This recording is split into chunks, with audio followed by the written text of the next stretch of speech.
We must ensure the existence of our people and a future for white children. So he placed it right in his manifesto. When he used the term Christian, he was talking about white supremacists.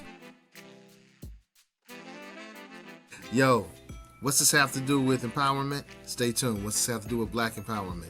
Stay tuned. All right, welcome to Get On Code, the Fly Guy Show, which is a series of melanated conversations focused on empowerment, health, wealth, and knowledge of self. People think in binary choices because they are conditioned to. And on the wall was a picture of a wolf and a lion. Well, I think the wolf was the Democratic Party, the lion was the Republicans. But the drug trade and all these illegal stuff that people do, that's still economics. It's just that they couldn't do it in a traditional system. We're talking about melanated wealth. So we can build wealth, but we just, for some reason, don't seem to be able to transfer it. You had a great experience. Fine. That means nothing. What were you told as a child about education? You had to be how many times better? Every impression without an expression becomes depression. Peace, Code Keepers. Whew, this one is going to be interesting. So I have the good brother Minister Zumbi who's going to be tapping in. This one is going to be interesting. We're talking about the abortion rights debate. We're talking about, the massacre that happened in Buffalo, New York. That's up where you are, right? So we're tying a whole lot of things together. And so when we look at this,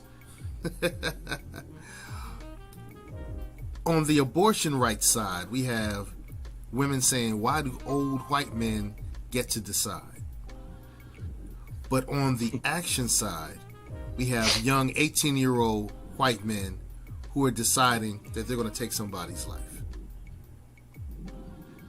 And you and I both brought up the fact that this kind of reminds you of something that Dr. Frances Cress Welsing talked about in her book, The ISIS Papers. Frances Cress Welsing. So for those who are not familiar with, Dr. Frances Cress Welsing, you can look her up on Wikipedia. All right. Now this is interesting. They use the term black supremacist melanin theory. Black supremacy? Where they do that at? They don't do that here. That's crazy. But she does talk about the origins of white supremacy culture. And one of the things that she really kind of talks about is that black men, and I'm going to highlight this, are at the center of a lot of her discussion because, according to her, the melanated man, the black man, the Moorish man, the indigenous man, whatever term you want to go, have the greatest potential to cause white genetic annihilation. You with us now, Zumbi? For those who may not be familiar with Dr. Frances Cress Welsing, she was the one who introduced in 1970 a thing called the Cress theory of color confrontation.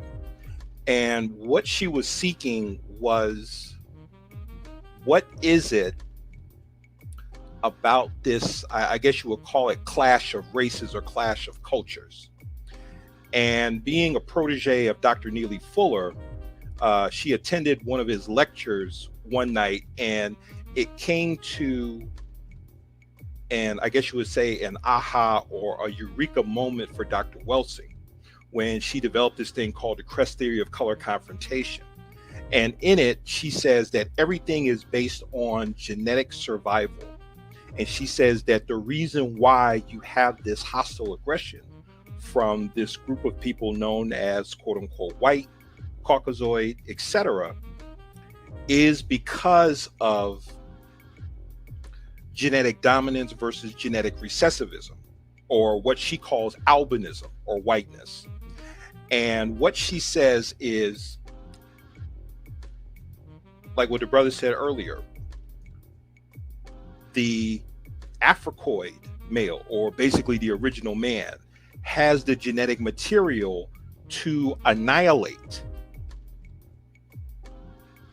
white people. Okay. I think I remember when Malcolm had a lecture where he says that when you take the black germ, but that was the term used back then, when you take the black germ, within the black germ, you can produce black, brown, red, yellow, white in descending order. Since those groups cannot produce black, it makes black genetically dominant. Now, when we apply this to what I call racism / white imperialism, the biggest threat to racism, white imperialism happens to be the original man or the Africoid man. So I've always said, the greater the threat to your rule, the more vicious the aggression and oppression must be. Okay.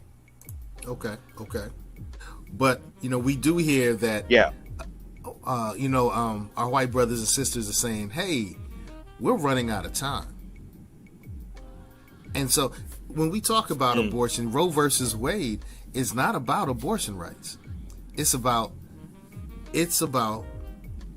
predominantly old white men saying we need to have more white children. And we need to stop anything that's going to impact our ability. We're going to stop anything that prevents us from having that ability. Right. And what you're also seeing, and I can tell you this from my research going back into the 90s, there was a time where it was a Swedish tennis player. What's his name? Bjorn Borg. I'm pretty sure you remember him.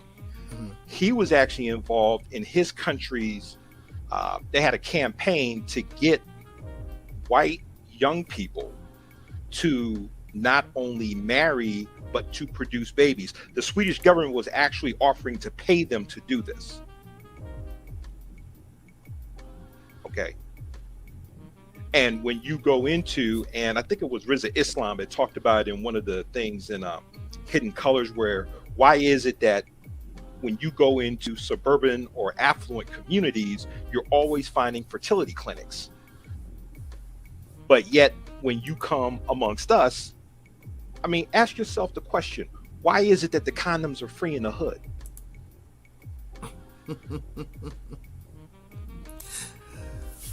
Okay. Yeah. Now, I want to bring this conversation. I want to kind of bring this back to, to this young man, this 18-year-old. He did something very interesting. He gave up the goods. Now, you and I and the rest of us in the conscious raising community have been aware of this for years. But the white supremacist community has this code, and it has its values, and it has its postulates. And he actually gave up the goods on the postulates. So he left a manifesto. Look, this thing is 180 pages, man. 180 pages manifesto that this young man left. And so I know you got a chance to read through some of it. Wow. I got a chance to read through. I haven't read 180 pages, not yet. I just got it today. But he says it's that white birth rates must change. And they have a two-pronged approach. They want to increase white birth rates, and they want to decrease black lives, or melanated lives, or Moorish lives, or indigenous lives, or copper-colored lives. That's what they're up to. The white supremacists, right? And so, interestingly enough, he's saying that in 2050, despite the ongoing effect of sub-replacement fertility, and the word replacement is the thing we really need to tap into, because there's this concept in white supremacy called the replacement, the replacement theory, replacement. I can't think of the actual term for it. Let's see. The Great Replacement. That's what it's called. The Great Replacement. All right. Yeah. They actually have books about this. They have meetings about this. They have conferences about this. the Great Replacement. The Great Replacement is one of their biggest concerns right now. And so this young man, this 18-year-old, was stoked and thoroughly immersed in the white supremacist ideology, particularly dealing with this replacement, the Great Replacement concern. And so, hey, he's saying that white nations are getting hurt through immigration, through ethnic replacement, through cultural replacement, through racial replacement. This is white genocide. Okay. This is white genocide. And interestingly enough, man, when you read this, I mean, you got a chance to read through it, there becomes a theme where he's really angry at white women. He's really angry at white women. And to kind of give you a little history, okay? When America was being quote unquote founded, all right, many European women were actually choosing melanated mates. We're talking about, you know, the indigenous Native Americans who were here, and were even choosing enslaved African men over rich white men. Absolutely. Okay. So what you had to do was you had to create laws that basically outlawed the potential for miscegenation, or what's called race mixing. Okay. And you know, it's interesting where you talk about how white males are upset with white women. All right. Honorable Elijah Muhammad says something back in 1965 where he says that the last trick that this man will pull is that he will offer you his children as mates en masse. Once that happens, you know his world is on its way out. And we're beginning to see a lot of that even today. I mean, look at the commercials. I mean, show me a Geico commercial or a Nissan commercial where you don't see interracial couples. Yeah. Okay. In fact, there was even a soap commercial. I forgot. I think it's called Dr. Squat's, where you actually see a brother in the shower with a white woman. Yeah. So, okay. The deeper we go into this, the angrier you can see that white supremacists have with their women. And so these are some of the questions. This is intriguing, man. He made a 180-page document to explain exactly what he was going to do. He talked about why did he decide to carry out the attack. So these are the reasons why he decided to carry out the attack. What do you want? We must ensure the existence of our people and a future for white children. Now, this is central. Right. And the reason I say this is central, this goes back to the 14 words.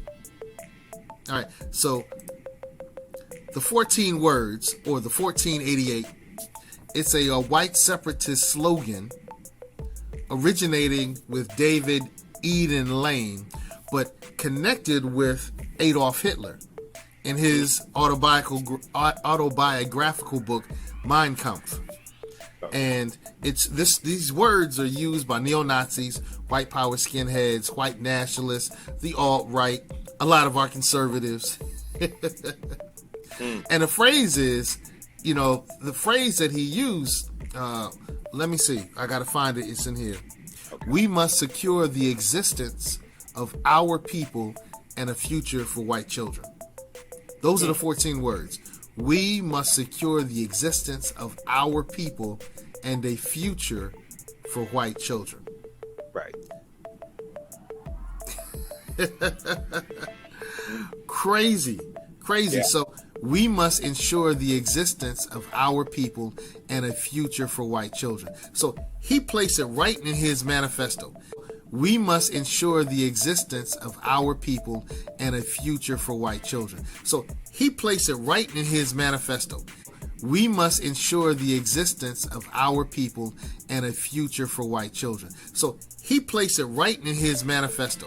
He said, this is what we want. Who do you represent? I represent white folk. Are you a part of any political group? Nah, I'm not messing with that. I represent white folk, white supremacists. And I shouldn't say white folk. He represents white supremacy. Okay. He says, I'm the sole perpetrator of this attack. That's intriguing. That's intriguing. We'll dive deeper into that as we go through his document. Right. All right. So he says that he was a sole person. All right. Do these groups hold power, or who are the people in these groups? Now, didn't he just say he was a lone wolf? Yeah. but see, here's the thing that you got to look at. Okay. This manifesto represents a concept. Okay. And what I mean by a concept is it's kind of an umbrella concept that covers various groups. So he's kind of being a chameleon, if you will. So he could blend in with eugenicists like Bill Gates. He could blend in with neo-Nazis. He could blend in Aryan Brotherhood, KKK, etc. But this philosophy and the way that I look at it is he kind of broke it down into like 3 or 4 segments. First, he gives you the philosophy. Okay, first he gives you the philosophy. Then he gives you a program/plan, and then gives you a process. But everything is rooted on a philosophy first. Which is the way to do it. Now, I'm not saying what he did was right. I'm not saying what he did was righteous. But I'm saying that's the right way to do it. To ground yourself in a philosophy. We say, get on code. Our code is empowerment. You know? Right. So, yeah. And the other thing is this. I don't think he ever intended to live once he wrote this, allegedly. Because this is something that I feel was going to outlive him, and for future soldiers, if you will, to pick up the cause. Because remember, when he was about to off himself, okay, why did Buffalo police stop him from committing suicide? Okay. Yo, it's the craziest thing to me, man. It is the craziest thing to me. Because can you imagine if you or I, or my son, my daughter, my wife, you know, if we had killed people and we had a gun, a weapon in our hand, and the police show up,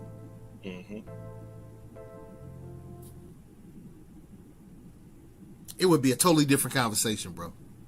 Tamir Rice had a play gun that he was playing with. The police officer shot him within 3 seconds because he was a threat. Right. Philando Castile, I think it was Philando Castile, he was in the car with his wife, his girlfriend, I think, his fiance, and he was like, yeah, I have the legal ability to carry a weapon. My weapon's right here. My hands are out the window. Pow! Okay. But this young man,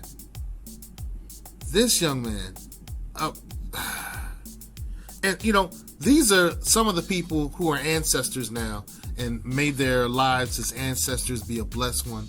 May they sow rich seed and soil and water into our mentality so that we can grow and address this tragedy and make sure it doesn't happen again. May their lives not be in vain. May the ancestral village surround them and love them. Ashe. Ashe. But yo, this young man, he gets picked up by the police, and he's leaving people mourning. He's leaving people mourning. He's leaving people mourning.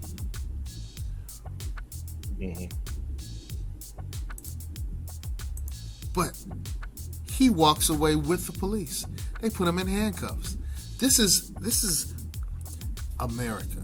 I want to say this is bewildering, but this is America. Yeah. You know, and I think it serves as a reminder, right? Yeah. Hey, thank you, Emmanuel Briggs, man. Hey, brother, we haven't said this in the last show, so we love you, bro. Right. and I think one thing we need to understand is if we don't understand this now, it's a war. And war has been declared on African people, not just when we were dragged throughout the diaspora, but as far back as 6,000 years. Okay. So if you have individuals who are treating this as a war, because remember, this individual, along with, say, Dylan Roof and the other guy in Wisconsin, they suffer from a disease that is unique to quote unquote white people. I call it the fear of a black planet syndrome. Okay. Based on what we have just combed through in this manifesto, just in the philosophical part, okay, what is he afraid of? He is afraid of white extinction, or what Dr. Wilson calls white genetic annihilation. Okay.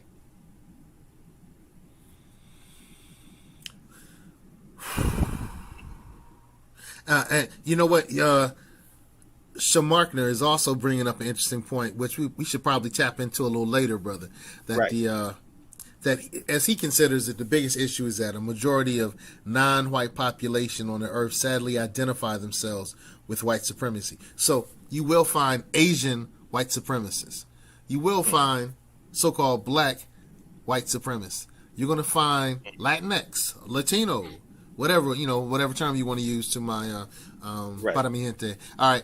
You're going to find white supremacists in the Latino community. You know, you're going to find them in the Arab community. Mm-hmm. You know, so that's a good point, and I'm glad you brought that up. But when you look at this brother's manifesto, I mean, not brother, you look at this dude's manifesto, look at this part. This is the part I thought was really interesting.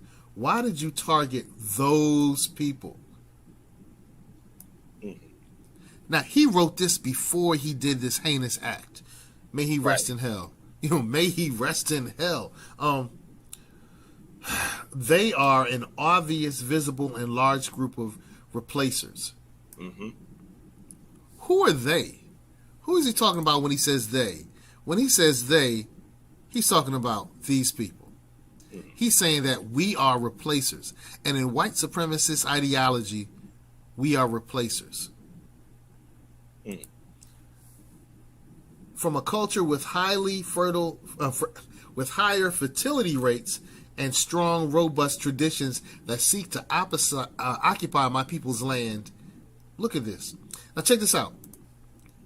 I knew all the blacks I would be killing. It would have eased my mind if I would have knew that all the blacks I would be killing were criminals or future criminals. But I then realized all black people are replacers just by existing in white countries. So just by the fact that you're so-called black, you're a replacer, and in his mind, you could be criminal, you could be non-criminal. You're a replacer, we got to get rid of you. Right. And the interesting thing is, this consideration of being replaced, you know, the great replacement is not just him. This was not just his theory. You know, Tucker Carlson talks about this on Fox News all the time. I mean, I've heard him. I watch Fox News. I know I'm surprised as fuck when I say that, but I listen to everything. You know, because you know, white supremacy, like Elder Neely Fuller has taught us, takes both sides of the argument. Mm-hmm. So, you know, white supremacists and the Democrats, they're in the Republicans, they're in the liberal, they're in the conservative. They take both sides of the argument, and they flip-flop. And he actually flip-flops in his manifesto. So he's been preparing this For a few years, I've been passively preparing for this attack like every American does. Like every American does. They use the term American as a catchword for white supremacists who are on code for white supremacy. Which is one of the reasons they're really upset with white women. Okay. Now, the best time to attack was yesterday. The next best time is today. Yo, that's not a message. That section right there is a message to somebody. Mm-hmm. Who is he talking to? You know, in a way, it's almost like he's talking to sleeper cells. Ashe. Okay. Where there are sleeper cells that once you hear certain catchphrases or code words, now these sleeper cells come to life. And they carry out a particular, particular agenda or, whatever the case may be. So it sounds like there's a coded language that's specifically targeting certain sleeper cells that are in certain demographics. Because what's the old saying?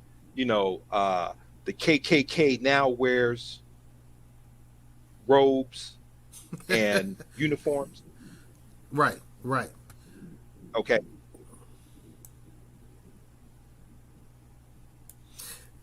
Yo, did or do you personally hate blacks? This dude wrote a 180-page manifesto before he took out those 13 ancestors. May their lives still impact us and be a bright, shining light to excellence. A black man or woman living in their homelands, nah, I'm Gucci with that. He's Gucci gang, Gucci gang, Gucci gang, Gucci gang with that. That's cool. A black man or woman choosing to invade our lands, live on our soil, live on government support, and attack and replace our people, yes, I dislike them. The only people, he says, I dislike them, but check this out. The only people I truly hate are the converts. Those from our own people that turn our backs on their heritage, turn their backs on our culture, turn their backs on their traditions, and become blood traitors to their own race. Yo, this term blood traitor, where does that come from? Right. Harry Potter. Good question.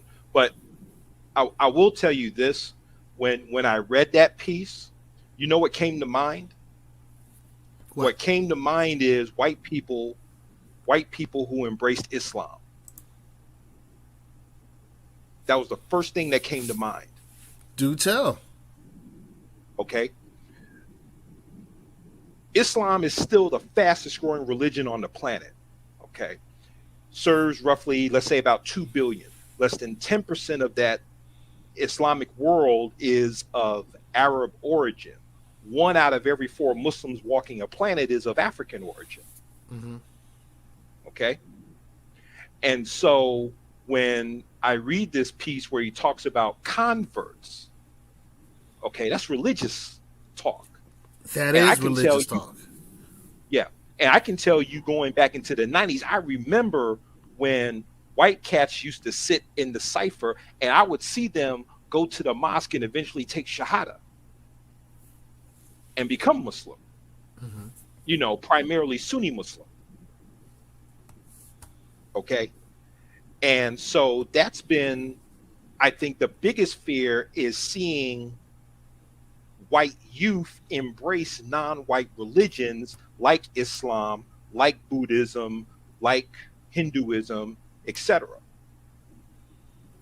Okay. So that whole thing about being a blood traitor, it can be on numerous levels, be it spiritual, physical, etc. Okay. So when I read that, the first thing that came to me was he's probably talking about white people going into non-white religions, particularly Islam. I hadn't considered that. That's intriguing, brother. That's intriguing.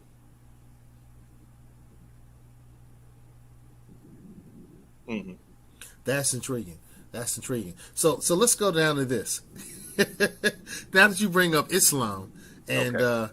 Islam to the brothers and sisters in Islam, Islam to my Moorish brothers and sisters. Yeah. Are you a Christian? No, I do not ask God for salvation by faith, nor do I confess my sins to him. I personally believe there is no afterlife. I do, however, believe and practice many Christian values. He practices Christian values. He practices. Code Keepers, what we're doing is we're reading the manifesto from the young man who carried out the Buffalo, New York massacre. And if you're just tapping in, Code Keepers, what we're doing is showing that there's a relationship between the fight to end abortion rights, white supremacy, and the Great Replacement. I know I got, some people upset with me earlier when I stated that when he used the term Christian, he was talking about white supremacists. When he used the term Christian, he was talking about white supremacists. When he used the term Christian, he was talking about white supremacists. When he used the term Christian, he was talking about white supremacists. Christian identity is an interpretation of Christianity that advocates the belief that only Celtics and Germanic people, such as the Anglo-Saxon, Nordic nations, and or Aryan people and people of kindred blood are the descendants of Abraham, Isaac, and Jacob, and therefore are the descendants to the blessings of Abraham. Yo, so I know, like, the Queen was up here earlier. She's like, so if he follows Christian values and one of his values he must not value is thou shalt not. I know that Rayshawn was like, Seiko, you tripping. You tripping. He's not using the term Christian to mean white supremacist. Yes, it does. So when we hear terms like, I'm a proud American, they're not talking about American as being a citizen of the United States of America. When they said, I'm a believing Christian, they're not talking about believing that Yeshua or Jesus is the Savior. That's not what they're talking about. Tariq said something else I thought was interesting. Of course, here we go. Buffalo man threatens to shoot up pizzeria one day after the mass shooting. Those are your folk, man. In New York, right? Actually, I'm joking because I'm a Brooklyn boy, right? Let's see. We demand that Joe Biden sign and fund a bill establishing an African Americans as a protected class like he did for the Asians after the crime video surfaced online. H.R. 35 is passed, but we must include these amendments now. All right, so, hate crime enhancements. It's interesting. And, this was wrong, but there were a group of Asian elders who in 2021 were harmed, mostly by whites. But, of course, the media showed the few situations where they were pushed down and brutalized by the melanated. And as soon as that happened, money went into the hands of the Asian community. Money for protection, money for research, money for business development, money for women's organizations. That happened within 2 to 3 days of that happening. We must stop Asian hate. And they put a $sign behind it.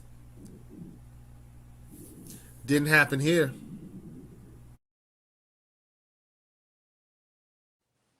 See? They say men are the tillers of the soil. Well, what's a man's tool? A hoe. You can't have you can't have housewife without the word hoe. Ho, ho, ho, Merry Christmas. You can't have it.